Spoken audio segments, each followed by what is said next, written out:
I'm back at the laughogram, and as you can see, the building already looks better than the last time I was here. I'm here to meet up with someone from the Thank You Walt Disney organization, the group dedicated to saving this building. After my Ub Iwerks video came out, I sent it over to them, figuring if anyone would appreciate it, they would. Much to my surprise, not only did they say they liked the video, but they offered to meet up and give me a tour of the inside of the building. So let's check it out. It is really impressive to see all the work that these people have done. The building sat abandoned for years and looked even worse than it did last time I was here. It was crumbling to the ground and was about to be demolished. A group was formed to save it. They bought the property, stabilized the building, and set about trying to get the funds to turn this place into something Disney fans can enjoy. In 2020, they hit a setback when a drunk driver plowed into the front of the building. Crews packed up on Friday. They didn't expect to be back today. And it really just collapsed a section of concrete. Police say someone ran into the building with their car early Saturday morning. They still haven't found the driver. So as bad as it looks, it's repairable. But as you can see, that didn't stop them. And honestly, the building looks better than it has in at least 40 years. Their plan for the building, which you can find on their website, is to turn it into a combination of things. A museum, complete with a theater to play a short film about the history of the building and the importance of the animators who worked here. In addition, some of the space will be dedicated to a co-working space and a space to teach the basics of animation to Kansas City youths. For now, the inside is definitely still a work in progress, as that phase of construction will begin in the next few months. But it was pretty amazing to be able to walk around the inside of this 100-year-old building.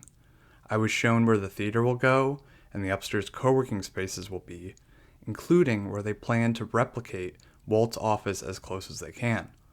Now, laughogram really only occupied this upstairs corner of the building, and there's only one surviving photo of what the inside of their office looked like, but they are confident they will be able to reproduce the setup as accurately as possible. On that front, they told me they had an exciting breakthrough recently. They were contacted by a retired businessman in Missouri who claimed to have Walt's laughogram desk. When laughogram went bankrupt and Walt skipped town, everything in their offices went up for sale to pay back debtors, and this man had purchased the desk. Thank You Walt Disney was able to verify and acquire the desk, which is a pretty impressive chunk of recreating the office. Another very interesting part was asking about these cartoon window covers that I had seen the first time I had come, and that had been replaced with the new windows. Apparently, when the group first acquired the building in the early 2000s, they asked cartoonists from Kansas City, or that had a connection to Kansas City, if they could do a drawing to try and make the building look a little better rather than just boards on the window.